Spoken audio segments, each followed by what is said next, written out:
유리의 아버지 처음 들어갔을 수많은 때, 사람들의 죽임을 자, 당한 이 이름은 부차입니다. 지난 3월 30일 그때 막 러시아군이 오징어에 쓰레기 들어간 직후 같았어요. 발견된 민간인의 시신은 410여 구에 달합니다. 특히 손이 뒤로 묶인 채 머리 뒤쪽에 총을 맞은 시신도 여러 발견됐습니다. 제가 말씀드렸던 그 부동산. 신체 일부가 훼손되는 듯 고문 흔적까지 역력한 희생자도 있었다고 전해집니다. 집단 학살, 전쟁 범죄가 의심되는 상황에 국제사회는 분노했습니다. 네, 여기까지만 보여드리고 유리의 이야기를 조금 더 설명드릴게요. 그 유리가 처음 그 러시아군을 만났을 때 아빠가 분명히 두 손을 들어가지고 민간인이라고 요청을 했다고 하더라고요. 그래서 그 순간 이제 아버지가 첫 번째, 두 번째 총알을 맞았고 세 번째는 뭐 이렇게 딴 데로 튄 것 같고 네 번째, 다섯 번째가 얘한테 날아갔는데 하필이면 이제 후드티 이렇게 오버핏으로 큰 그런 옷을 입고 있었던 거예요. 그래서 여기로 하나 지나가고 옆으로 하나 지나갔더라고요. 근데 얘가 똑똑한 아이였는지, 그러니까 그 순간 자기가 총 맞은 척을 했다고 해서 저한테 얘기한 게 아줌마, 난 곰을 만났을 때처럼 죽은 척을 했어요. 그렇게 얘기를 했거든요. 그래가지고 쓰러질 때 아빠 피 쪽으로 이렇게 쓰러진 거예요. 얘가 일부러. 그래서 죽은 것처럼 이러고 있었다고 하더라고요. 그래서 러시아군이 봤을 때는 얘도 죽었구나라고 생각하고 이제 간 거죠. 근데도 얘가 간 다음에도 꽤 오랫동안 죽은 척을 하다가 그리고 방공호 쪽으로 뛰어 들어간 거예요. 그러니까 반대편이었다고 그러니까 왔던 길로 다시 돌아가야 되니까. 그래서 막 그 방공호로 막 뛰어 들어가니까 엄마가 이렇게 막 피출갑을 하고 왔으니까 혼자서 막 뛰어 들어왔으니 남편은 없고 그러니까 바로 이제 아빠는? 이라고 이렇게 물었대요. 근데 이 유리가 그때서야 이제 실감이 난 거예요. 내가 시체가 됐어도 아빠인데 아빠를 버리고 왔다라는 15살밖에 안 된 아이다 보니까 죄책감이 이제 생긴 거죠. 그래서 그 자리에서 이제 주저앉아갖고 막 펑펑 울었다고 하더라고요. 그러니까 엄마가 갑자기 이제 머리에 하얀 수건을 뒤집어 쓰더니 확 뛰어나가셨대요. 그래서 유리는 엄마도 돌아가시는구나 이렇게 생각을 했는데 그 엄마가 되게 왜소해요. 그러니까 되게 말랐고 키도 작고 굉장히 왜소한데 한참 후에 엄마가 아빠를 사슴처럼 둘러엎고 왔대. 그 시신을. 그 아빠가 거의 90kg 버그예요. 근데 그 엄마가 그걸 둘러엎고 추인같은 힘으로 남편 시신을 업어갖고 온 거예요. 그래서 그 방공호 바로 옆이 유리네 집인데 그 유리네 집 꽃밭에다가 이렇게 아빠를 묻었다고 그렇게 얘기를 했어요. 그래서 유리가 저를 부른 이유는 아빠가 거짓말을 했는지 안 했는지 그게 너무 궁금했던 거예요. 그래서 제가 설명해줬어요. 유리야, 아빠가 거짓말한 거 아니야. 아빠 훌륭한 변호사이시고 정답을 말씀하셨어. 그리고 군인은 민간인을 죽일 수 없어. 그게 제네바 협약이라는 거야. 라고 얘기를 해줬거든요. 근데 애가 갑자기 얼굴이 되게 환해져가지고 그리고 눈물도 글썽글썽 하면서 우리 아빠는 거짓말쟁이가 아니잖아. 막 이러면서 의심했던 자기가 이제 굉장히 부끄러웠나 봐요. 그래서 제가 유리야, 네 잘못이 아니야. 왜냐면 그 쏜 러시아 군인이 잘못인 거지 네 잘못은 아니야. 라고 얘기를 해줬거든요. 그래서 그럼 우리가 너무 억울하잖아요. 그런데 그러니까 그러면 그 러시아 군인들을 벌 줄 수 있어요? 뭐 어른들은 그런 거를 만들어 놨어요? 이렇게 물어봤거든요. 그래서 제가 있지. 국제형사재판소라고 있지. 군인이 민간인을 죽이면 무조건 전쟁 범죄고 국제형사재판소라는 게 있어서 심판을 받을 수 있어. 이게 전 세계가 만들어 놓은 시스템이고 그렇게 돼야지만 정의가 실현되는 거야. 그게 정의야. 라고 얘기를 해줬거든요. 저는 사실 그때 제가 우크라이나 사람이든 뭐 한국 사람들은 상관이 없었고 유리에게는 정답을 말해주는 어른이었길 바랬고 또 돌아가신 아버지를 오해하지 않았으면 좋겠다라는 마음이 있었거든요. 그래서 그 뒤로 유리는 이 부차 민간인 학살에 대한 핵심 증인으로 국제형사재판소에 증인으로 본인이 신청했어요. 왜냐면 이거 이렇게 하라고 만들어 놓은 거 아니에요? 라는 자기 생각이기 때문에. 그래서 어찌 보면 어른보다 더 용감한 유리인데 유리가 또 저한테 부탁한 건 자기 아빠의 죽음과 이 얘기를 좀 더 많은 자기 또래 친구들한테 해줬으면 좋겠다라고 얘기를 해주더라고요. 그래서 왜? 그랬더니 걔들도 아빠를 의심하면 안 되잖아, 나처럼요. 그렇게 정말 천진난만한 아이의 말임에도 불구하고 우리가 추구하는 것이 그러니까 평화라는 것과 또 국제법, 그 다음에 전 세계에 전쟁이 나지 않게 하기 위한 또 뭐 그 민간인을 보호하기 위한 이 시스템에 대한 근본적인 것들을 좀 더 그 아이를 통해서 알 수 있었던 거잖아요. 그래서 그런 것들이 있다는 믿음을 좀 다른 아이들도 가졌으면 좋겠다라는 그런 생각을 하는 기특한 우리 유리가 이제 지금은 이제 내년에 성년이 돼요. 그래서 그 아이가 성년이 돼서 맞는 세상에는 국제법이 잘 돌아가고 그리고 전쟁이 없는 세상이었으면 좋겠다라는 바람이 있어요. 그래서 우리가 이제 살면서 다른 나라에 어디 전쟁이 나는 거에 대해서 굉장히 먼 나라 이야기고 또 이제 관심 있으면 이제 주식 때문에 관심을 갖는데 사실 유리 그 당시 15살이지만 유리라는 소년을 그 부모가 키우기 힘든 상황이면 다른 부모가 키워줄 수도 있는 거잖아요. 그래서 이걸 어떻게 제가 이렇게 이해하게 됐냐면 그러니까 선사시대 동굴. 답은 늘 동굴에 있지 않았나라는 생각이 들어가지고 그 동굴 생활을 할 때 호모 에렉투스 사피엔스 시절에 부모가 이제 사망을 하거나 이제 사냥을 갔다가 이렇게 죽을 수도 있고 그럼 그 무리해서 아이를 키웠던 거죠. 그래서 인류는 멸종을 안 했을 것 같거든요. 그래서 지금도 마찬가지로 왜 그때는 됐고 지금은 안 됐을까? 지금은 이제 인구가 늘어나기도 했지만 그때보다 더 그러니까 각자 소유가 생긴 거예요.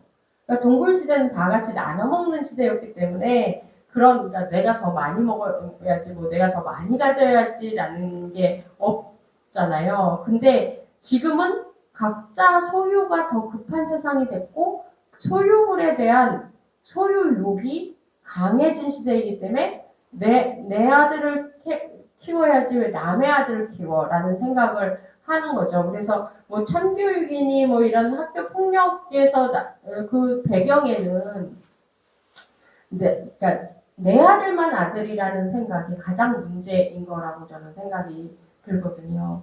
남의 자식도 내 자식이라고 생각했을 때는 저런 일들이 벌어지지 않을 것 같은데 그래서 우리는 다시 동굴로 돌아가야 되는가? 라는 저는 오히려 그런 모습들을 보면서 계속 그런 생각을 해요. 그래서 앞으로 이제 우리가 이 소유에 대한 욕심을 계속 갖는 한 세계는 평화로워지지 않을 거다라는 생각이 드는 거예요. 그래서 이번에 이제 이란 전쟁이 나고 나서 그걸 통해서 이제 AI 무기 회사들 주가가 확 뛰면서 그거와 또 동반해서 이렇게 그 꿀을 빠는 회사들이 굉장히 많은 거죠. 그런 사람들은 이란의 전쟁에서 지금 쭉 지켜보셨을 때 이란 전쟁 뉴스 중에 이란의 민간인에 대한 뉴스는 거의 없어요. 유일하게 그 학교가 폭격당한 것만 얘기가 나와요.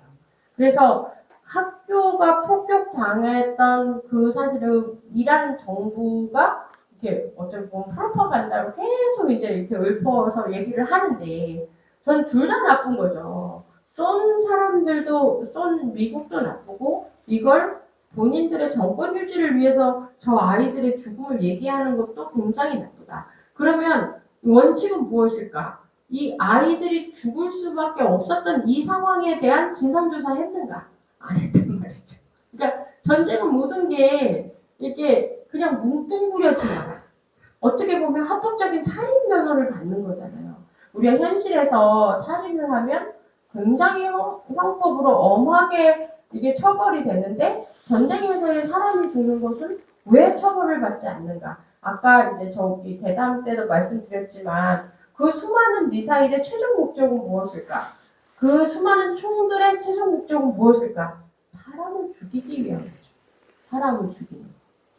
그게 아니면 무기가 사람을 전혀 죽일 수 없다라고 하면 그 무기겠어요? 무기가 아닌 거예요. 그래서 무기와 사람의 생명을 붙여서 생각해야 돼요. 이제. 그러니까 이게 따로따로 떨어져서 생각했기 때문에 우리가 이제 전쟁에 대한 어떤 이런 잔혹함에 대한 것들이 별로 이렇게 와닿지 않았던 것 같다라는 생각이 들어요. 그래서 이번에 우크라이나 취재를 하면서 이 탄도 미사일에 대해서 너무나 혹독하게 이제 우크라이나 시민이 당하는 현장을 봤는데 탄도 미사일 3개 중에 하나가 북한 미사일이에요. KN-24. 그래서 그 미사일들이 날아와서 어디다 쓰겠냐고. 민간인 시설에 떨어지고 그러면서 사람들이 죽는데 쓰이는 거지. 미사일이 축제로 쓰이겠어요. 밥하는 데 쓰이겠어요. 오로지 목적은 인명살상을 위해서 쓰인단 말이에요. 우리는 계속 그런 무기들을 선사시대, 그 동물에서부터 만들어내기 시작한 거예요. 그게 이제 문명의 발달과 같이 이어져서 왔던 거죠. 무리를 지어서 살아서 무리들이 이동을 계속 하면서 어디가 가면 되게 에덴 동산이야. 예를 들어서 이제 막 과일도 많고 그 주변에 어슬렁거리는 사냥감도 많아. 그러면 누가 가서 차지해도 벌써 차지하고 있단 말이죠. 그러면 거기서 다른 무리는 거기는 제 거니까 가지 말까가 아니라 우리가 걔네랑 한판 붙어서 쫓아내면 되잖아 라는 생각을 하는 순간에 저는 무기가 탄생했다고 생각해요. 그래서 석기시대 석기서는 그렇다 이렇게 석기시대부터 무기가 왜 나왔겠어요? 그 다음에 청동기에 꽃을 피운 건 청동검이거든요. 청동검이 나오는 거예요. 근데 석기시대 돌로 이렇게 죽이다 보면 이 사람을 이렇게 죽이는 과정이 돌로 이렇게 찌르는 것도 아니고 찍어야 되는 무기잖아요. 찍어야지 되는 게 석기시대 무기거든요. 그러면 어디가 쪼개지고 이러면서 피가 솟을 거고 머리를 찍으면 뇌수가 막 솟아날 거고 그런 게 이제 가해자한테도 묻는단 말이에요. 피도 묻고 이래. 근데 이제 피도 그렇고 뇌수도 그렇고 비린내가 이게 안 빠지거든요. 저도 한번 당해봤죠. 한 달 걸리는 것 같아요. 와, 이 비린내가 비유도 상하고, 그러니까 그거 싫은 거지. 그리고 또 하나는 인간 밑바닥에 있는 죄책감인 거죠. 생명을 죽였다는. 저는 태고 쪽부터 있었을 것 같아요. 그래서 좀 더 긴 무기가 나온 거예요. 청동검은 조금 더 길잖아요. 그리고 머리 안 까고 이렇게 쑤시고 빼고 치면 되니까. 그래서 청동검. 그 다음 나온 게 뭐예요? 창이잖아요. 더 길어진 거예요. 죄책감을 덜게 해주는 무기들인 거예요. 점점. 그래서 창은 더 길어지고 그 다음에 이제 조총이 나오고 그러니까 화살이 나오고 조총이 나오고 화살도 멀리가 내 화살로 인해서 죽는 사람이 안 보여. 그러니까 별 죄책감이 없는 거예요. 사람을 죽이는. 그러고 나서 이제 조총이 나왔죠. 그리고 포가 나왔어요. 포는 이제 뻥이요 하는 이렇게 곡사포가 있고 그 다음에 또 2차 대전과 동시에 이제 발달한 게 뭐냐면 직사포예요. 얘는 그 볼펜에 용수철 같은 애를 그 안에다 넣어서 당겼다가 딱 쏘면 이렇게 안 가고 이렇게 가는 거죠. 그래서 직사포는 더 빨리 가서 파괴력이 더 있는 거거든요. 그리고 드디어 이제 미사일이 나오셨죠. 이게 독일에서 미사일을 처음 만들었다고 해요. 그 첫 번째 목적이 영국에 대한 영국 런던 대공습이라고 있었대요. 그래서 여기 가면 90 넘으신 막 그런 할아버지들이 런던 대공습의 공포에 대해서 굉장히 심각하게 얘기하세요. 그리고 이런 지하실 이런데 막 깡통 먹을 거 막 잔뜩 쌓아놓으신 거예요. 평생을. 그만큼 두려웠던 게 런던 대공습이었나 봐요. 그래서 표현하시길 독일 병사들이 유령처럼 와서 우리를 죽이는 줄 알았던 거예요. 나라와 나라를 건너뛸 줄은 몰랐던 거예요, 이 미사일들이. 그게 나타난 거죠. 지금은 어때요? 대륙간 탄도미사일이에요. 대륙을 건너가요.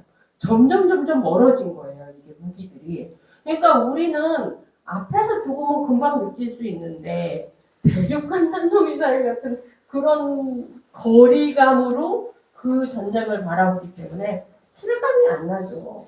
멀리 있으니까 안 보이니까 그냥 죽으면 그러니까 약간 인공위성의 느낌으로 보는 거잖아요. 뭐 가자 지구가 초토화됐다고 해도 가자 지구라는 게 그렇게 실감이 안 나잖아요. 그러나 그 사람이 죽어서 아이들의 시신과 아이들이 지금 그 가자지구 봉쇄되는 바람에 먹질 못해가지고 생장 발육이 엄청 느려진 거예요. 이 3년 동안 이 싸우는 동안. 그래서 아이들이 그 3년 전부터 학교를 입학을 못해서 지금 3학년까지 아이들이 무학이에요. 그러니까 이게 용납이 될까? 우리 어른들이 봤을 때 어머 가자 니네들은 그래도 돼라고 생각할 수 있을까? 저는 아니라고 생각하거든요. 그래서 이제 시리아 내전이 11년이었어요. 거기 12년 가까이. 여기는 아예 초등학교가 다 날라가 버려요. 중학교 때까지. 그래서 제가 저번에 이제 중학생 정도 되는 이제 시리아 아이랑 이렇게 얘기를 하는데 애가 글자를 몰라요. 아랍어를 못해, 아랍어를. 그리고 말을 두서없이 하는 거예요. 아랍어는 그 어순이 다 있어요. 그래서 학교에서 입학하면 그 글자를 배우고 그 어순 조합부터 배우거든요. 걔네 국어 수업이란 그런 건데 그걸 배운 적이 없으니까 말을 아버지 뭐 가방에 들어있을 그런 것처럼 말을 뭐 이상하게 하는 거예요. 그래서 아니 어떻게 아랍에 있는 아이들이 아랍어를 배울 기회가 없는 거지? 그게 전제예요. 그래서 우크라이나도 마찬가지예요. 계속 경보가 울리고 그러니까 아이들이 학교에서 공부할 만하면 경보 울려서 대피소 가야 되고 공부할 만하면 대피소로 가야 되고 그런 상황이 계속 벌어지니까 아이들이 학습이 굉장히 느려지는 거예요. 그러면 앞으로 이제 여기가 재건이 된다 하더라도 이걸 따라잡기가 쉽지 않은 거거든요. 우리가 이제 엄마 아빠들이 다른 거 몰라도 공부에 대해서는 우리도 참 한칼 하잖아요. 근데 우리 아이들 교육에 대해서는 막 그런데 이거 진짜 전 국가적으로 엄청난 사태 아니에요. 아이들이 학교를 못 가서 더 최악인 곳 얘기를 해드릴까요? 소말리아라는 나라가 있는데 거기는 소말리아어의 학교, 공책, 선생님 이 단어가 없어졌어요. 그래서 제가 이렇게 물어보거든요. 학교는 안 가니 그러면 학교가 뭔지를 모르는 거예요. 제가 막 돌아 설명을 해요. 있잖아. 애들을 모아서 선생님이라는 어떤 어른이 나와서 이렇게 가르쳐주고 노래도 부르고 이렇게 모아서 막 이렇게 하면 내가 그러니까 엄마 아빠가 얘기한 적 있어요. 이렇게 얘기를 하고. 그래서 제가 너는 그러면 커서 뭐가 되고 싶어? 그러니까 바로 얼굴에 생기가 확 들어가지고 저는 아빠처럼 용감한 해적이 되고 싶어요. 그렇게 얘기를 하는 거예요. 그래서 야 해적 나쁜 거야? 그랬더니 아니에요. 우리 아빠가 얼마나 돈을 많이 버는데요. 이렇게 얘기를 하는 거예요. 야 이게 30년 그러니까 블랙호크 다운부터 지금까지의 비극이에요. 그러니 거기는 선사시대로 돌아갔어요. 제가 봤을 때. 이제 거기서 이제 살아남으려면 길은 있어요. 학교를 갈 수 있는 길이 있고 아이들이 밥을 먹을 수 있는 길이 있어요. 왜냐면 거기가 비가 안 오면서 엘니뇨 현상으로 비가 안 오니까 딱히 대리석처럼 돼버려갖고 씨앗이 못 뚫고 들어가는 거예요. 그러니까 농산물이 싹을 틔우지 못하니까 식량이 부족할 수밖에. 그래서 방법이 뭐냐면 그러니까 소말리아와 케냐 그 국경을 넘어서 오면 다다브 난민촌이라고 세계 최대 소말리아 난민촌에 오면 밥도 주고 학교도 보내줘요. 그래서 그러니까 소말리아 엄마 아빠들 중에도 아유 우리 애들 학교 보내야 되는데 이런 사람 있을 거 아니에요? 그 사람들은 목숨을 걸고 남쪽으로 걸어 내려오는 거예요. 근데 우리처럼 뭐 휴게소가 있겠어요. 물 사 먹을 수 있는 데가 있겠어요. 오다가 전염병에 다 죽거나 아니면 굶어 죽거나 뭐 아주 그러니까 목숨을 건 일이에요. 근데 그들 입장에서는 이래 주구나 저래 주구나 하고 가는 사람들도 있고 그래서 난민촌에 그렇게 많은 사람들이 모인 게 전 기적 같은 일인데 제가 그래서 야 이거 다 소말리아 인간 승리 아니야? 막 이렇게 생각할 정도로 근데 인구가 워낙 많다 보니 그나마 그만큼 모인 게 세계 최대 난민촌이 된 거죠. 그래서 제가 이렇게 그러니까 이렇게까지 굶나 하는 생각이 언뜻 우리 아프리카 기아 이런 기사를 내잖아요. 그러면 댓글 한 3,000개 달려요. 김영미 네가 배가 불러서 그러는데 우리도 굶는 애들이 많다는 거예요. 우리도. 그리고 북한에 차라리 북한에 보내라고 그래서 그리고 아프리카까지 우리 오지랖도 굉장히 넓다 뭐 이런 얘기들을 막 하거든요. 그래서 이걸 보면서 아니 왜 그렇게 기아에 대해서 이렇게 못 느끼실까라는 생각이 어떻게 하면 이분들이 느낄 수 있는 기사를 쓸까 좀 노력을 좀 해봐야겠다는 생각을 했거든요. 그래서 이제 소말리아 취재를 갔는데 도착하자마자 본 게 어떤 나무에 사람들이 막 따닥따닥 붙어 있어요. 그래갖고 무슨 종교의식인가? 그랬더니 그게 아니라 그 나무를 뜯어먹는 거였어요. 초고 목피? 그래도 내가 봤다니까요. 나무를 이렇게 뜯으면 이렇게 약간 껌처럼 약간 뭐가 이렇게 하얀 게 나와요. 그것도 먹고 나무 껍질도 먹고. 근데 이제 우리 가족들이 먹으려면 내가 여기를 맡아놨다가 멤버 오면 멤버 교체하는 거였죠. 그렇게 하다 보니까 나무에 사람들이 따닥따닥 붙어 있었던 거예요. 그만큼 식량이 없기 때문에 벌어진 일인데 제가 이제 그 모가디슈가 수도인데 모가디슈에 외국인이 머물 수 있는 호텔은 딱 한 군데밖에 없어요. 그래서 그 호텔을 갔더니 그 호텔 큰 담장 안에 있는 호텔이에요. 뭐 이렇게 쳐들어오고 막 하도 그러니까 담이 되게 높이 쌓았는데 그 앞에 그 호텔 안에 마당에 망고나무가 엄청 아름드리처럼 크게 하나 있더라고요. 되게 오랫동안 키운 것 같아요. 거기에 망고가 따닥따닥 붙어 있더라고요. 그래서 그때 우리가 이제 망고가 흔한 시절이 아니었어가지고 저거 맛있겠다 이렇게 생각을 했거든요. 근데 이제 취재하고 밖에 나가서 밥을 먹으려고 얘들아 점심 먹자 그러면 어디 가서 무슨 나뭇잎하고요 무슨 나무 뿌리 들고 와요. 내가 대한민국 사람인데 이게 뭐야 이게 품이 없게 막 이런 생각이 들 정도로 그 나무 뿌리 같이 생긴 애가 뭐냐면 카사바라는 거예요. 근데 그때 나는 카사바는 듣도 보도 못했는데 요즘 한국의 슈퍼푸드라고 소개가 된대요. 카사바가 무슨 건강식이라고. 그런데 그때 한 20일 가까이 제가 그 카사바 먹고 내 인생에 다시 카사바 먹으면 내가 사람이 아니야. 진짜 맛이 없어요. 정말 맛이 없는데 이걸 밥 대신 20일 동안 먹으니까 사람 미쳐버리겠더라고요. 근데 저의 희망이 있었어요. 뭐냐면 그 망고가 익으면 저 망고 먹으면 조금 내가 견딜 수 있겠다. 카사바 먹고 계속 토하는 거예요, 제가. 아니 뭐 이렇게 뭐 좀 반찬 뭐 뭔가 좀 있는데 반찬 그러면 나뭇잎 뜯어오니까 이거 아닌데 막 이런 생각이 들어가지고 저 망고를 언제 먹을까 싶은데 노랗게 이제 익어가는 상황에서 되게 기뻤거든요. 네가 나의 유일한 희망이다. 막 그러고 이제 취재하러 나갈 때 보고 또 돌아와서 이렇게 보고 그게 저의 희망이었는데 어느 날 취재 갔다 왔더니 망고를 다 딴 거예요. 그게 갑자기 제가 화가 난 거, 화가. 그래서 그 호텔 주인을 쫓아가가지고 저 망고 누가 다 따갔냐고 막 제가 막 화를 낸 거예요.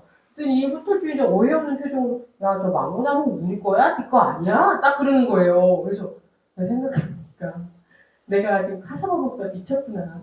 저거 남의 건데 내가 먹는다고 계속 생각을 했을까. 한국이면 있을 수 없는 일인데 이 미친 세상 때문에 내가 이러는구나. 내가 이제 미쳐가는 것 같았어요. 카사바 먹다 미쳤다고 돼서 특별히 내가 여기 떠야 되겠다라는 생각이. 그래서 그날 바로 표를 구해서 케냐로 가는 표를 구한 거예요. 그래서 케냐로 이제 간다고 막 주섬주섬 그 가방을 싸고 막 나서니까 호텔 주인이 막 맨발로 뛰어나왔어요. 야 망고 나눠줄 테니까 가지 말라고. 거기서 아니야 나 망고 때문이 아니라 카사바 때문이야 나 미치겠어. 그래서 좀 몸을 추스리고 다시 올게. 그리고 케냐로 갔거든요. 그래서 케냐 그 공항이 있는데 공항에 딱 내려가지고 짐 찾는 데 있잖아요. 근데 내 짐을 이렇게 찾으려고 이렇게 딱 거기서 대기하고 있는데 옆을 싹 봤더니 옆에 카페테리아라고 있는 거예요. 근데 저는 정말 그 홀린 사람처럼 글로 갔어요. 보니까 초코 케이크, 비스켓, 빵, 막 이렇게 진열장에 막 그게 있는데 눈이 돌아버린 거예요, 제가. 야, 다 꺼내. 다 꺼내라고. 그 앞에 테이블을 더 가져오라고. 그래서 그걸 막 진짜 허겁지겁 진짜 뭐 포크 이런 거 포크도 귀찮았어 내가. 막 주워 먹고 있는데 누가 옆에 툭툭 치는 거예요. 그래서 이렇게 뒤돌아봤더니 케냐 거기 출입국 관리소 출입국 관리하는 그 직원인 거예요. 제 가방 3개를 들고 왔어. 그러면서 다 갔는데 제 가방만 몇 바퀴를 돌았대요. 그래서 보니까 저쪽에서 마녀국 파묵국 먹고 있는 제 거일 것 같다고 들고 온 거야. 그래서 야, 나 진짜 미치는 거 아니야. 못 먹어서 사람이 돌아오고 있는 것 같다는 생각이 막 들어가지고 내가 이렇게까지 품위가 떨어지더니 그래서 이제 케냐 이렇게 도착해서 한 일주일 정도는 미친 듯이 먹었어요. 먹어도 배가 안 불러요. 그래서 이 가사바에 뭘 탔나 애들이 막 그럴 정도로 한 번 그렇게 굶어놨더니 제가 그때 몸무게가 한 10kg가 빠졌는데 10kg가 회복이 안 돼요. 회복이. 그러니까 몸이 놀랬나 봐. 이렇게 기아가 되는구나. 내가 무슨 생체 실험했구나. 그런 생각이 드는 거예요. 근데 일단은 제가 찍다 나왔잖아요. 이거 방송은 해야 되는데 분량이 부족한 거예요. 그래서 이거 더 찍어야겠다라는 생각이 들어가지고 이제 그 난민촌에 가서 찍으면 되겠다. 그래서 이제 그 국경지대로 이제 케냐 스태프하고 갔거든요. 그래서 국경을 처음 넘어오는 소말리아 사람을 찍는 것부터 시작을 하자. 그래가지고 아침에 국경에 가가지고 기다리는데 어떤 엄마와 아이 셋이 이렇게 오는 거예요. 그게 마치 이렇게 왜 라이온킹 같은 분위기였어요. 저기가 그런 해가 막 빨갛게 뜨는데 막 이렇게 오는 그림 죽인다 막 그러고서 이제 그 넘어왔을 때 막 마이크들도 막 갔거든요. 야 이제 그 인터뷰를 해야 되잖아요. 이 땅에 왜 오셨어요? 인터뷰하러 막 달려갔는데 가까이서 보고 또 깜짝 놀란 게 뭐냐면 이 엄마와 아이들의 눈이 이게 안 맞아요. 그러니까 우리 이쪽 보면 눈알이 다 여기로 가야 되잖아. 근데 따로 돌아다니는 거예요. 롤리팝처럼 막 이렇게. 그래서 이 눈들이 왜 이래요? 그랬더니 케냐 스태프가 하는 말이 뭐냐면 그냥 아무렇지 않게 이제 굶어 죽기 전에 그런데요. 굶어 죽는 거라서 그런 거야. 그러니까 아무렇지도 않게 얘기를 하는 거예요. 근데 그 순간 띵 맞는 느낌이 드는 거예요. 어머, 굶어 죽는데 우리가 이제 길냥이나 뭐 이런 예를 들어서 뭐 길거리에서 이렇게 굶어서 이렇게 쭉 뻗어 있으면 그냥 편의점에 가서 참치캔이라도 하나 사다가 먹이지 않나요? 저는 한국에 있으면서 그럴 것 같은데 무려 사람이 되잖아요. 그래서 제가 가지고 있던 이제 취재 가방에 이제 그 카사바 먹다 이제 제가 이제 작전을 세운 게 뭐냐면 비상식량을 항상 취재 가방에 넣어놓자 그래갖고 그 호랑이 프레이크 있어요. 콘프레이크 그거 하고 전지 분유가루하고 이렇게 생수는 있으니까 그걸 항상 휴대를 했거든요. 그래서 제가 정말 자동으로 그걸 꺼내서 호랑이 프레이크를 뜯어서 전지 분유를 막 쏟아서 물도 막 넣고 막 흔들어가지고 막 먹이려고 뭐 손으로 막 이렇게 먹이려고 막 이렇게 하니까 그 힘은 없는데 이러고 보더라고요. 그래서 근데 이제 해가 뜨니까 너무 더워서 안 되겠더라고요. 열사병으로 죽겠다. 굶어 죽기 전에. 그래가지고 차에다가 이제 태워서 진짜 이렇게 들었는데 너무 가벼웠어. 애기들이 노트북 가격 같아. 이렇게 가벼운 애들이 있나 싶은 차에 태워서 제 숙소가 근처에 있었거든요. 게스트하우스. 물론 이제 막 데리고 가가지고 가는 길에도 막 먹이고 근데 우리 이제 뭐 저는 뭐 이렇게 단식하면 이렇게 뭐 죽부터 이렇게 뭐 이렇게 미음부터 먹고 서서히 음식을 먹어서 위를 달랜다 뭐 이렇게 그거 아닌가 봐요. 그냥 꿀꺽꿀꺽 먹어요. 그래서 이게 또 잘못되는 거 아니야 막 이렇게 생각했는데 막 여기 막 넘어가는 게 보여. 막 넘어가는 게. 그래가지고 이제 게스트하우스 와서 이제 또 먹을 거 없나 막 찾고 있는데 그 아이 중에 한 명이 갑자기 일어나서 이렇게 앉아서 저를 이러고 보는 거예요. 초점이 맞는 거예요. 이 호랑이 프레이크가 굉장한 영양식, 이 좋은 음식인 거예요, 이게. 칼로리가 공급이 되는 거예요, 이제. 우린 칼로리가 다이어트 한다고만 생각했지, 인간이 최소 칼로리가 필요한, 인간이 몸을 움직이는데 이 최소 칼로리가 필요하다고는 생각을 안 해봤어요. 근데 호랑이 프레이크로 칼로리가 공급이 되니까 초점 맞추는 만큼의 에너지가 공급이 됐겠지. 그리고 이제 앉아있을 만큼의 에너지가 이제 공급이 됐겠죠. 그러니까 애가 앉아있는 거예요. 오, 뭐 살았나 봐. 그런데 좀 있다가 딴 아이도 이제 엄마도 이렇게 앉아가지고 눈이 이제 더 돌아가지가 않더라고요. 그래서 눈이 돌아간다는 게 배고파서 눈이 돌아간다는 게 무슨 말인지 그때 알았거든요. 그래서 이제 굉장히 이제 저는 막 기뻤고 또 이제 그 막내 아이가 남자아이였는데 막내라는 거 아는 건 제일 쬐끔했으니까 아는 건데요. 얘가 만날 때부터 귀에서 고름이 꿀렁꿀렁 막 나왔어요. 뭔 병인지 모르겠지만 일단 가지고 있는 약 중에 타이레놀이 있었거든요. 타이레놀 반을 쪼개가지고 얘가 몸이 너무 조그매가지고 제가 타이레놀 하나 먹이면 안 될 것 같아서 쪼개가지고 아까 먹이던 그 음식 거기에 막 이렇게 녹여가지고 먹였거든요. 우리 애기들 약 몰래 잘 먹이잖아요, 엄마들은. 얘가 고름이 멈춘 거예요. 타이레놀이 병약이었던 거예요, 완전히. 그래서 이런 기적이 있나. 그러니까 결과적으로 호랭이 프레이크 한 박스, 타이레놀 반알, 그 다음에 전질 분유 조금, 물 생수병 하나 이걸로 4명이 살았어요.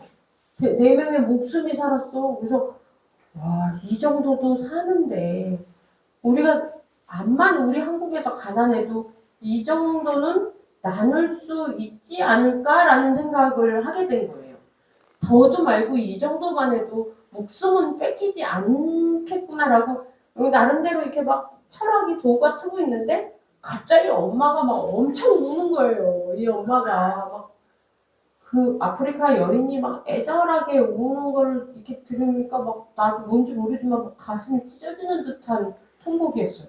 근데 뭔 내용인지 좀 알고 싶은 거예요. 그래서 통역 들어오라 그래갖고 물어봤더니 이 엄마 얘기는 집에서 출발할 때 원래는 아이가 5이었대요.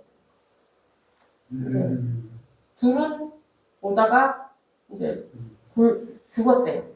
근데 이제 땅이 딱딱하니까 아이를 매장할 수 없으니까 나무 그늘에 이렇게 자는 것처럼 눕혀주고 그러고 내려왔다는 거예요. 근데 울지는 않았거든요, 계속. 자기도 울지는 않았는데 이제 칼로리가 눈물을 만드는 칼로리하고 이 신경세포가 작동하는 칼로리까지 공급이 됐는지 그때부터 이제 막 가슴이 미어진 거예요. 자식을 잃은 슬픔이 그때부터 정말 바닥을 기어가면서 울어요. 그래서 이거 괜히 칼로리 공급했나라는 생각도 있지만 먹고 살기 힘든 게 이거구나라고 생각했어요. 우리가 먹고 살기 힘든 것과 그들이 먹고 살기 힘든 거는 차원이 달랐어요. 제가 겪고. 그래서 제가 그 뒤로 취재를 마치고 한국을 왔는데 아까 말씀드린 그 냉장고인 거예요. 집에 오자마자 냉장고가 딱 보이는데 저 냉장고 안에 있는 음식이 우리 보통 엄마들은 한 대만 있지 않아요. 냉장고 이렇게 부심이잖아 우리. 그러니까 냉장고 한 대가 아니라 서브 냉장고, 김치 냉장고, 또 냉동고까지. 그래서 냉장고 사면 자연히 구냉장고 베란다로 가요 원래. 그래서 보통 4대가 기본이잖아요. 저 또한 똑같았어요. 그래서 우리 애가 먹고 싶은 떡볶이는 바로 떡볶이 찾아서 막 해먹어야 되고, 뭐 우리 애가 좋아하는 뭐 만두 한 막 쟁여놔야 되고, 뭐 그러던 엄마였단 말이에요. 근데 갔다 와서 보니까 이 냉장고가 너무 이렇게 보면서 이 냉장고에 내가 많이 먹을 걸 가질 필요가 있나라는 생각이 들어가지고 돗자리를 깔고 냉장고에 있는 걸 다 꺼내봤거든요. 이게 꺼내보니까 이게 산더미예요, 진짜. 안에 있을 때는 몰랐어요. 산더미야. 그게 봤을 때는 야 이게 사단을 먹여 살리는데 이거를 겨우 두세 식구 먹겠다고 내가 쟁여놨구나. 이게 탐욕이지 뭐가 탐욕이냐 라는 생각이 드는 거예요. 그래서 이렇게 내가 탐욕을 용인하니까 남의 탐욕도 용인이 됐지 않았나라는 생각이 들었어요. 그래서 그 다른 사람 몰라도 내가 그 먹고 살기 힘든 걸 봤는데 이렇게 음식을 쌓아놓고 있으면 너무 죄책감이 나 해서 냉장고 다 처분한 거예요. 근데 사실 김치 냉장고도 우리가 뭐 김치, 뭐 배추김치, 총각김치, 뭐 파김치 다 놓고 차려서 그렇게 먹을 필요가 있을까? 김치는 하나만 있어도 되겠더라고요. 그래서 요번에 배추김치 먹은 다음에 알타리 먹은 다음에 이렇게 해도 김치는 김치더라고요. 그래서 김치 냉장고까지 둘 필요가 없겠다라는 생각이 들었거든요.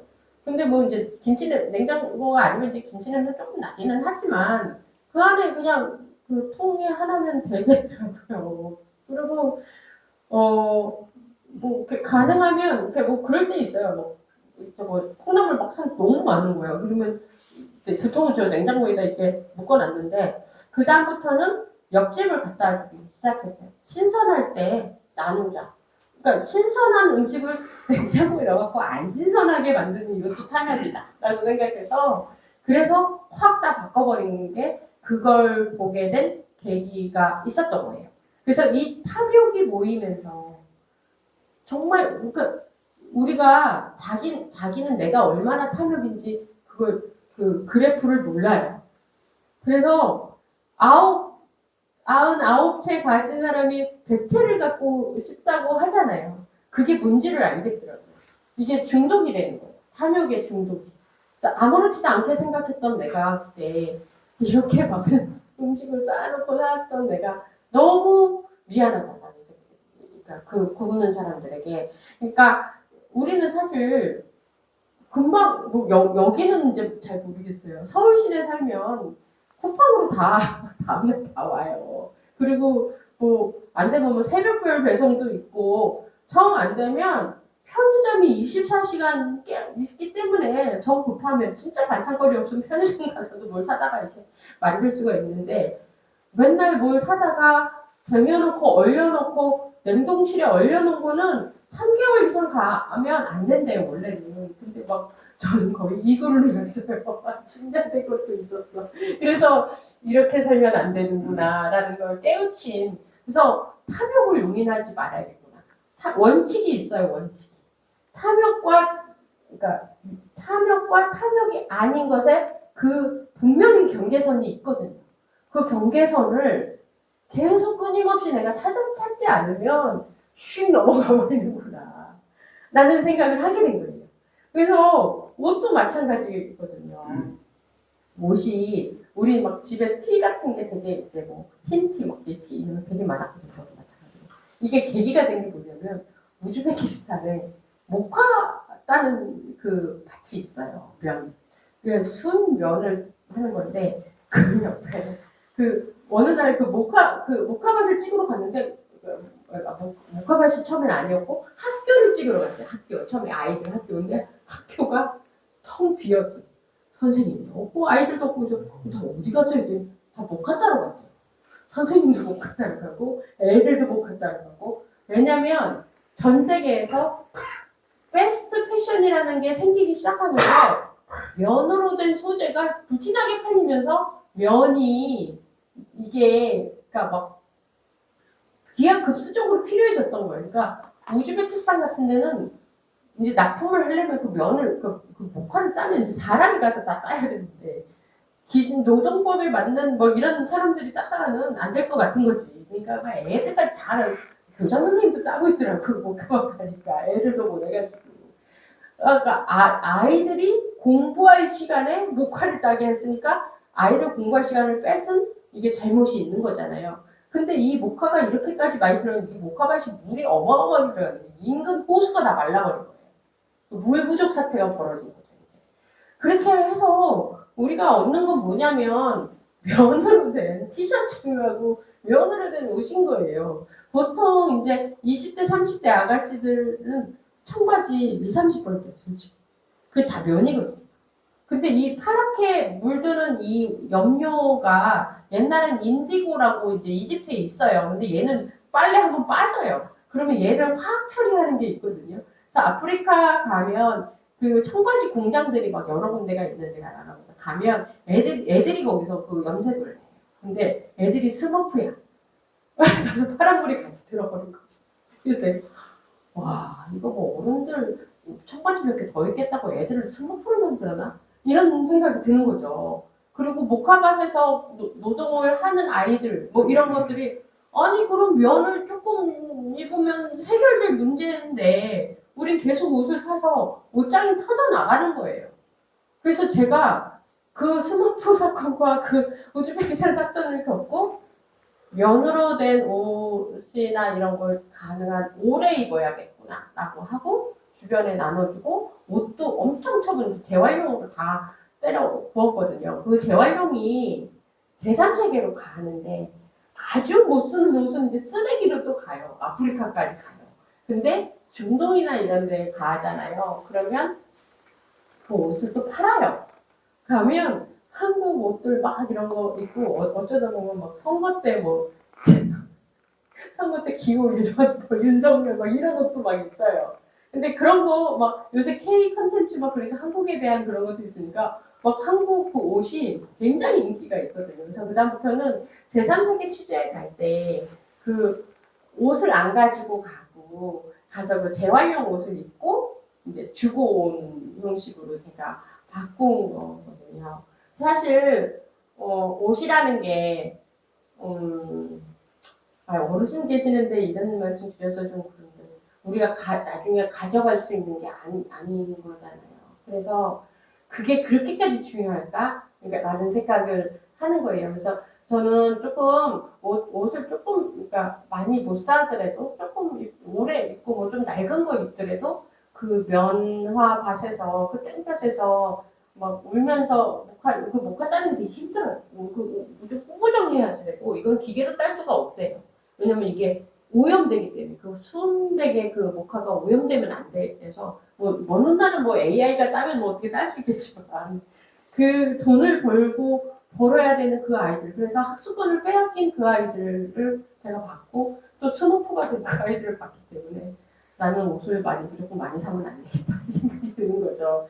그래서 그 다음부터는 저희 가족들도 이렇게 권유를 하고 그래서 가능한 재활용으로 버리고 그러니까 옷을 사지 말자라고 얘기를 하거든요. 물론 이것도 이제 그러니까 패션 회사들에게는 되게 안 좋은 뭐 그런 영업에 안 좋을 수 있겠지만 재활용해서 입는 방법들을 더 강구하면 되거든요.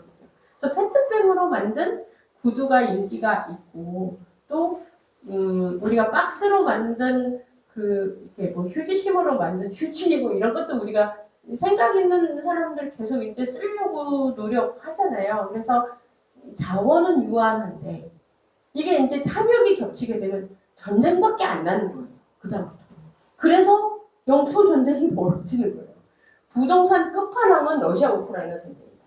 저는 그 눈으로 봤으니까. 점령을 하면 그 땅에 있는 부동산 생각해보니까 다 내 거잖아요. 그럼 생각해봐요. 우리가 이제 그게 용인이 돼서 이제 그런 사례가 용인이 돼서 우리가 경기도와 충청도가 붙어. 그래갖고 경기도를 확장하려고 해요. 충청도 쪽으로. 그래서 전쟁이 날 수도 있는. 그렇게 되는 세상이 오면 어떻게 해요? 그거에 어쩌면 미래를 보여주는 게 우크라이나 러시아 전쟁인 거예요.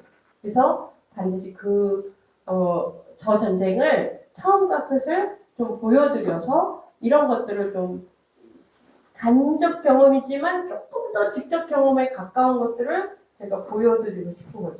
결국은 민간인의 희생만 날 수 있는 이 탐욕의 결과들을 우리는 유린하지 말자라는 얘기를 하고 싶은 거죠. 그래서 제가 전쟁이라는 곳에서의 인간은 어떻게 살아야겠을까라고 했을 때 선사시대 동물처럼 살면서도 우리가 많은 전쟁을 막을 수 있었겠다라는 생각을 해요.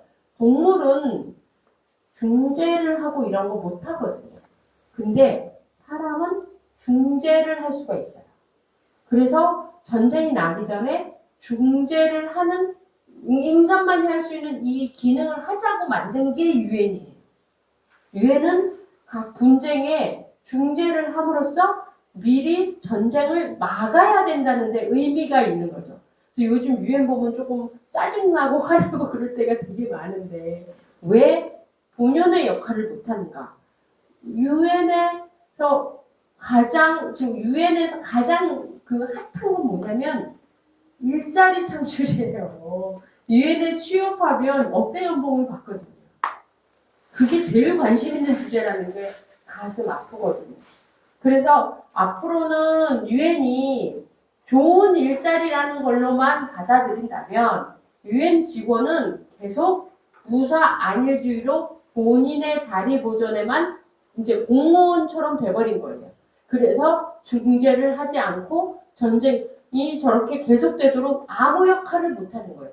러시아 우크라이나도 벌써 4년이 넘어갔는데 유엔이 과연 무엇을 했는가라고 평가를 했을 때 아니 일을 했으면 뭔가 전쟁이 뭐 벌써 끝난 거죠. 종전이 벌써 됐겠지. 왜 종전 협의를 미국이 나서서 하는 거예요. 유엔도 있는데 이런 걸로 봤을 때 본연의 자세로 우리가 고민을 하지 않으면은 계속 이런 식으로 굴러갈 수밖에 없고 앞으로 벌어지는 모든 전쟁이 다 이럴 것이다 했을 때 굉장히 암담한 거죠. 무척 암담한 거예요. 이게 전쟁이라는 게 나기 전에 막지 못한다고 하면 굉장한 피를 흘려야 돼요.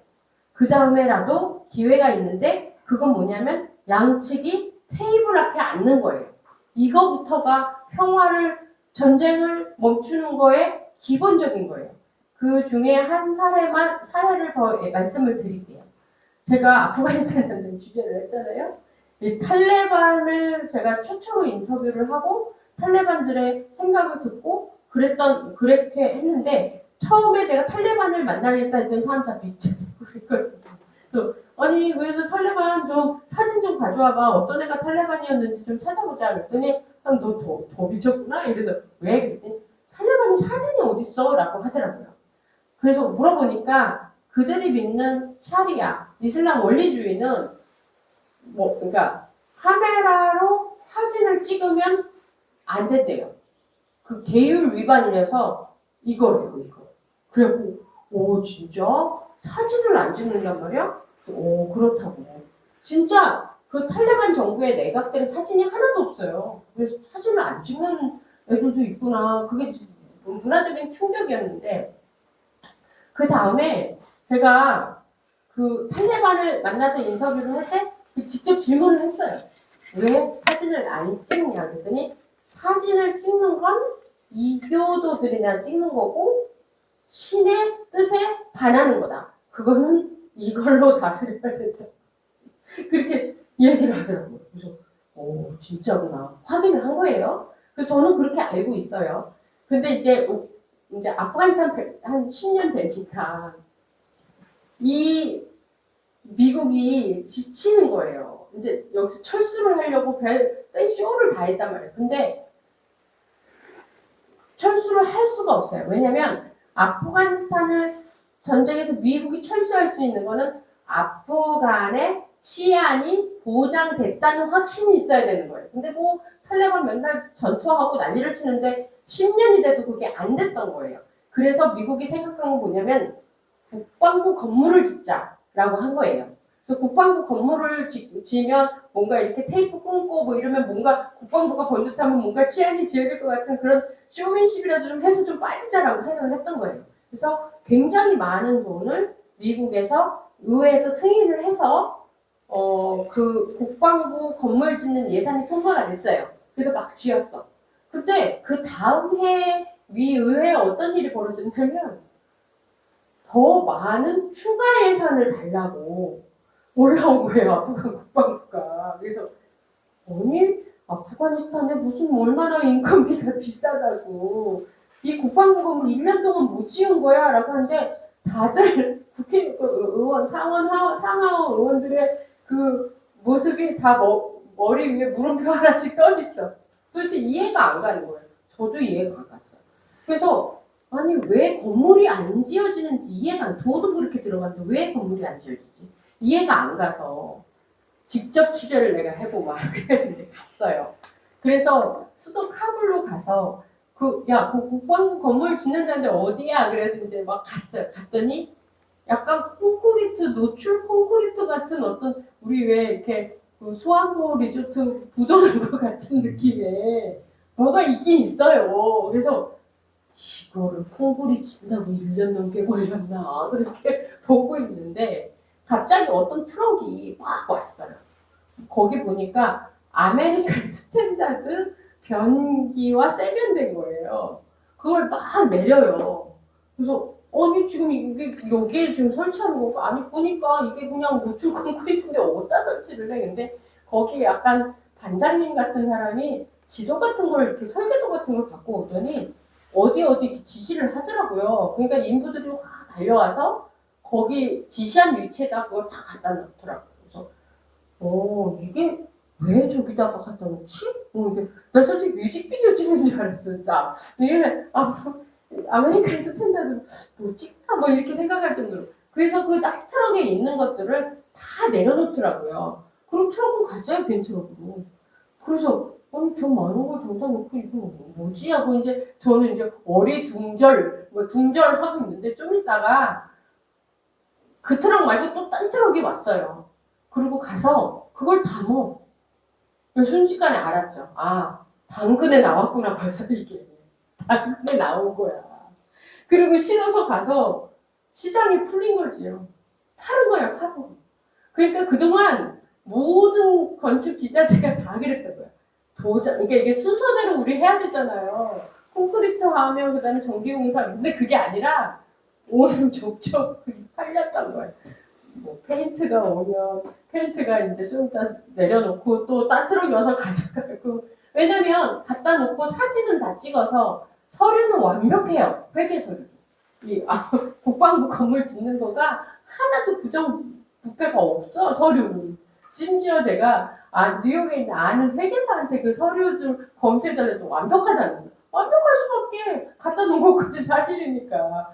그러다 보니까 뭐 페인트, 전깃줄 뭐 싹 다 당근에 나가서 다 풀렸던 거예요. 안 져지지. 이거 화수분처럼 100년이 가도 내가 보면 야 이거 100년이 돼도 이 건물은 안 지워진다. 확신한다라고 생각하는 거예요. 그만큼 부정부패가 어마어마했던 거예요. 아프간 정부가. 이게 그냥 민간 차원에서 했겠어요? 정부하고 다 결탁이 됐겠지. 그러니까 미국이 이 사실을 알았을 때는 아프가니스탄 정부를 통해서는 우리가 절대 철수할 수 없구나라고 생각한 거예요. 그래서 이제 생각한 파트너가 누구냐면 다시 탈레반이에요. 탈레반은 그래도 얘네들은 청년 결백하려는 거야. 그래서 청년 결백한 애들하고 어떻게든지 그냥 정말 그냥 아프간만 넘기고 미국은 빨리 나오고 싶은 마음밖에 없었던 것 같아요. 그래서 탈레반하고 만나서 이제 물밑에서 협상을 했어요. 근데 이 소식이 외신 기자들한테도 이제 막 알려지게 된 거예요. 그래갖고 자 우리 그러면 근데 그 협상 주체가 뭐야? 탈레반하고 CIA인 거예요. 야, 이 영화 같은 CIA 가자. 근데 얼마나 급했으면 CIA 국장이 막 떴지. 그래서 저는 CIA 국장은 얼굴 모르는 뭐 그런 거라고 하더라고요. 근데 그런 사람도 막 떴다는 거예요.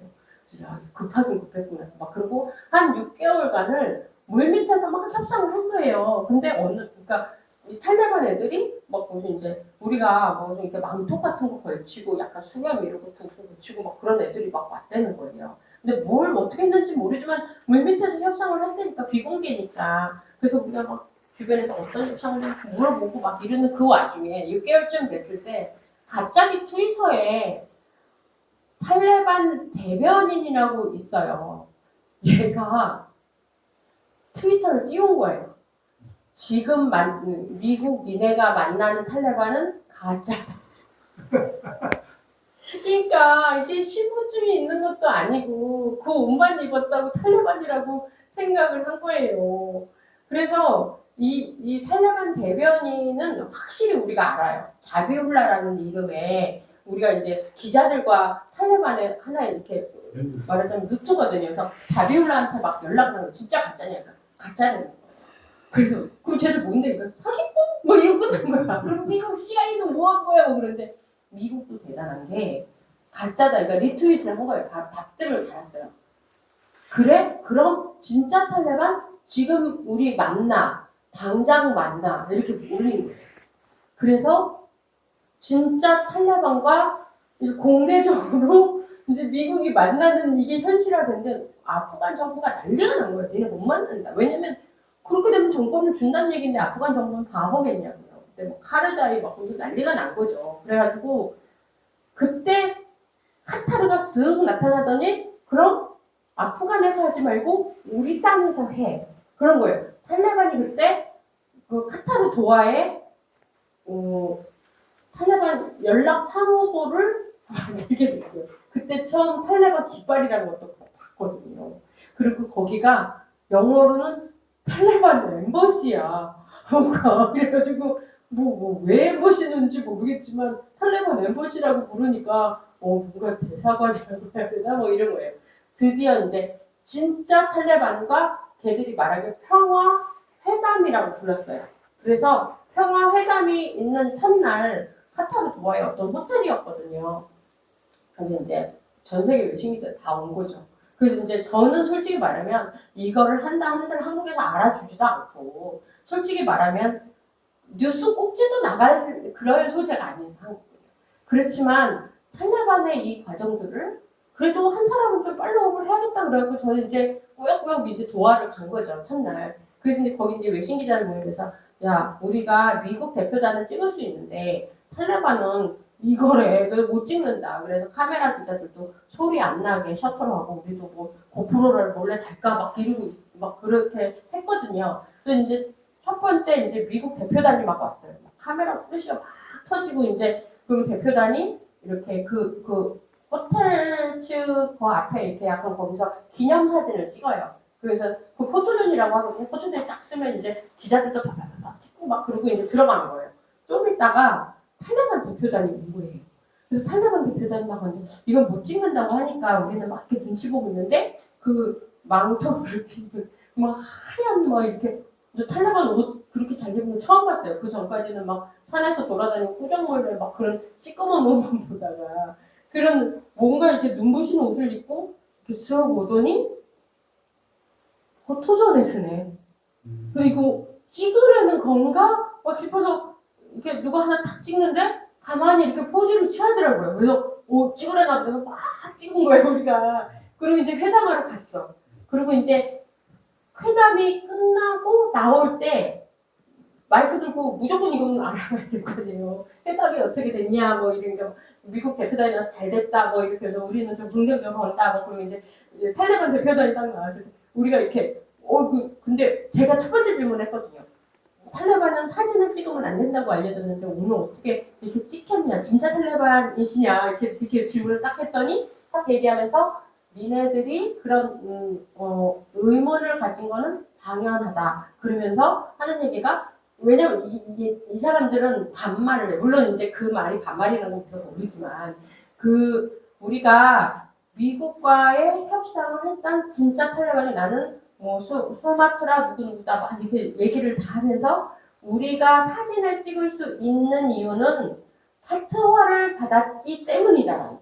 그래서 파트화가 뭐냐면 이게 시대가 변하잖아요. 우리가 좀 구약 시대가 아니니까 또 이렇게 거기도 뭐 이렇게 종교도 막 기독교도 뭐 이렇게 다른 해석을 달리하고 막 이러듯이 우리가 지금 뭐 구약 때처럼 비둘기 잡아서 재단에 앉고 그런 거 안 하고 그냥 헌금 내듯이 그런 거 시대가 바뀔 때 그 종교에서 이거를 어떻게 하면 좋겠습니까? 라고 그 가장 높은 종교 지도자, 그러니까 이맘이라고 부르는 그 높은, 그러니까 거기는 물라라고 불러요. 물라한테 물어보는 거예요. 이제 지금 이런 상황인데 이렇게 그 사진이 찍혀도 됩니까? 라고 물어보는 게 파트와예요. 그 파트와를 받은 그 물라는 충분한 검토 끝에 계명을 다시 바꿔서 주는 거예요. 사진을 찍어도 좋다라고 했다는 거예요. 근데 저는 힘이 딱 빠진 게 뭐냐면, 아니 파트와를 하면 뭐하러 지금까지 10년 동안 싸웠냐고, 아프가니스탄에서. 이렇게 서로 책상에서 세상에 탈레반과 미국이 만나서 회담을 하잖아요. 그럼 진작에 책상에 앉으면 됐지. 왜 지금까지 싸웠냐 말이에요. 그러니까 너무 어이가 없는 거예요. 그래서 왜 탈레반이 파트와도 받고 왜 이렇게 했을까라고 했을 때 이놈들이 정권을 창출할 수 있는, 드디어 탈레반 정권을. 그러니까 다 용서가 되는 거예요, 얘네들이. 그 전까지 막 엄격하게 했던 것들도 다 이렇게 유화시켜서라도 정권 창출을 하고 싶었던 거예요. 그래서 7번에 걸친 회담 끝에, 제 7번 회담을 다 취재했어요. 회담 끝에 8월 30일 날, 그러니까 나간다까지 합의를 본 거예요. 그래서 운명의 8월 30일이 됐고, 그때 미국이 떠나면 탈레반이 들어오는 걸로 이제 서로 협정에서 약속을 한 거예요. 그래서 탈레반들이 그날 아침에 그 카불, 우리도 여기부터 서울입니다라고 써 있는 데 있잖아요. 경계선. 여기부터 카불입니다. 그게 있어요. 거기도. 그 앞으로 다 몰려간 거예요, 탈레반이. 그래서 이제 아침부터 이렇게 기다렸어요. 이제 미국이 나가기를. 근데 이제 점심이 되니까 배가 고픈 거야. 그러니까 그 일대는 식당이 없는 거예요. 그래서 식당이 많고 잘 된 데가 카불 시내 치킨 스트릿이라고 있거든요. 그래서 얘들은 밥 먹으러 거기 간 거예요. 근데 사람들이 딱 복장 보고 탈레반이 카불을 전복했다. 그렇게 막 기사가 난 거예요. 그러니까 탈레반 애들이 이 회담의 약속이 깨져서 자기네가 정권 창출에 문제가 생길까봐 밥 먹다 말고 난리가 난 거예요. 우리 다시 나갈 테니까 걱정하지 말라고 막 난리가 난 거예요. 그렇게 비굴한 탈레반 또 처음 봤거든요. 근데 이미 들어왔는데 뭐, 그러니까 미국이 괜찮아, 우리가 좀 있으면 빠질 거야 라고 한 거예요. 그 바람에 공포심을 더 자극해서 거기 있는 아프간 사람들이 막 그 비행기에 막 쫓아가고 그 배경이 바로 이 배경이었던 거예요. 그래서 어쨌든 그날 미국은 마지막으로 카불 공항에서 철수하면서 완전히 철수를 한 거죠. 정말 무책임하게 떠나기도 하고, 지금 탈레반은 그때 세계 눈치를 막 엄청 봤어요. 어쨌든 이것은 서로의 필요에 의해서 중재가 됐던 거예요. 카타르라는 존재가 중재를 했고, 그래서 뭐가 어떻게 됐든지 간에 굉장히 국제법상 평화로운 방식으로 탈레반이 저렇게 잘했구나, 미국도 잘했구나라고, 사실은 들여다보면 다 비겁하긴 해요. 어쨌든 형식은 잘 그렇게 갖췄구나. 그러면 다른 전쟁은 이렇게 안 되지? 왜냐면 그런 거에 대한 의지가 없는 거지, 의지가. 싸우는 당사자들도 세계 시민들도 별로 그런 거에 대한 중재나 이런 의지가 없는 거죠. 자, 대한민국이 지금 러시아, 우크라이나 중재하러 간다고 우리 국민들이 다 뭐라고 할 거예요? 왜 우리가, 왜 세금 쓰고 왜 니네가 이렇게 할 거잖아요. 그쵸? 근데 만약에 우크라이나의 그 모든 시민들의 고통과 이런 것들이 우리 국민들이 막 절절해. 그러면 우리 정부 가서 중재해주세요라고 국민들이 먼저 요청할 수도 있어요. 그게 희망을 봤던 게 미얀마 쿠데타였을 때 국민들이 막 나서서 난리가 났잖아요. 모금운동하고 시위하고 국민들이 나서서 막 난리가 나는 바람에 우리 정부가 쫓겨가지고 심지어 미얀마와 단교를 했어요. 심지어.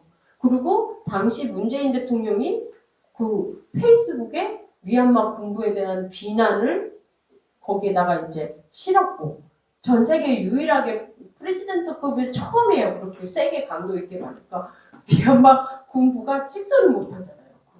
그거에 대해서. 그랬을 때 진짜 조금만 적극적으로 만약에 우리가 그때 중재 역할까지 했다면 미얀마 군부도 함부로 사람을 죽이지 않을 수도 있지 않았을까라는 생각을 하는 거예요. 평화는 노력하는 것만큼 지켜져요. 정말. 그때 우리 국민들이 보여줬던 미얀마에 대한 그 쿠데타에 대한 반대와 민주주의 수호에 대한 열의와 막 이런 거를 봤을 때 전 진짜 대한민국 진짜 자랑스러웠어요.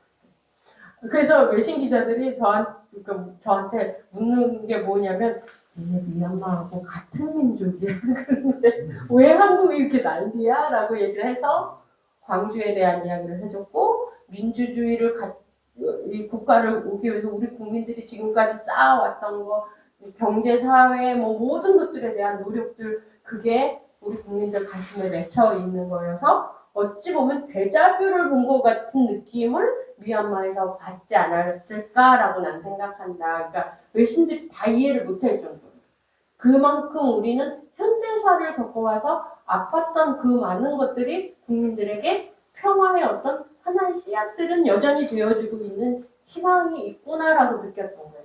여기서 조금만 언론도 조금 더 노력을 하고 또 시민들의 어떤 그런 여론 평화에 대한 노력들을 조금 더 한다고 그러면 우리도 다른 나라 분쟁에서 중재도 하고 적어도 한 사람의 목숨이라도 더 살릴 수 있지 않을까? 오늘도 러시아군은 1,400명이 죽고 우크라이나군은 500명이 죽고 또 저 이란 전쟁은 심지어 민간인들이 얼마나 죽는지 통계도 없어요. 그런 상황이죠. 이런 상황에서 다만 뭐 1명, 2명, 3명이라도 살릴 수 있으면 목숨이 붙어있는 생명을 좀 살릴 수 있다면 얼마나 좋을까라는 생각을 하거든요. 사람이 전 되게 전쟁에서 사람이 죽고 살고의 그게 눈을 깜빡일 줄 아느냐 마느냐 하더라고요. 눈을 깜빡이는 게 살아있는 거더라고요.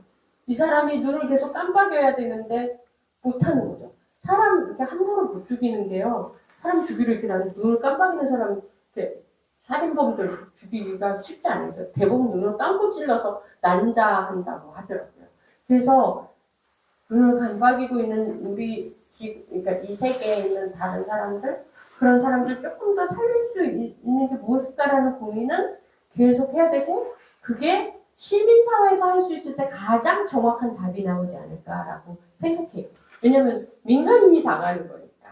그래서 그런 면에서 앞으로 우리가 평화에 대한 노력들을 조금만 더 하면 그만큼 사람이 산다는 생각을 해서 우리 사회가 평화에 대한 노력들을 계속 했으면 좋겠다라는 생각을 합니다. 저 또한 언론으로서 그 역할을 조금이라도 더 하려고 노력을 할 거고 우리 대한민국 언론이 그 역할을 해줄 수 있으면 정말 좋겠다라고 생각을 합니다.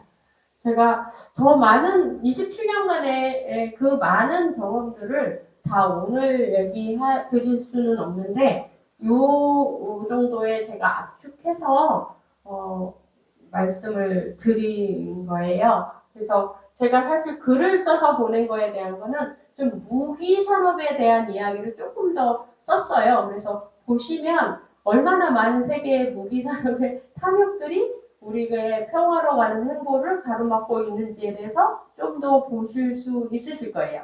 아까도 제가 묵자에 대한 이야기를 했지만 누구나 그러니까 인간은 뭔가 평화라는 걸 머릿속으로만 생각해서는 아무것도 안 바뀌는 거죠. 뭐라도 하나를 할 때 그게 모여서 시내가 되고 강이 되고 바다가 될 거라고 생각을 해요. 그래서 나중에 이제 시간이 되시면 그 묵자의 사상을 한번 읽어보시면 조금 이제 김영미 PD라는 사람이 그 피비린내 나는 전쟁터에서 이런 생각을 했겠구나 이렇게 조금 저를 조금 이해해 주실 수도 있지 않을까라고 생각을 합니다.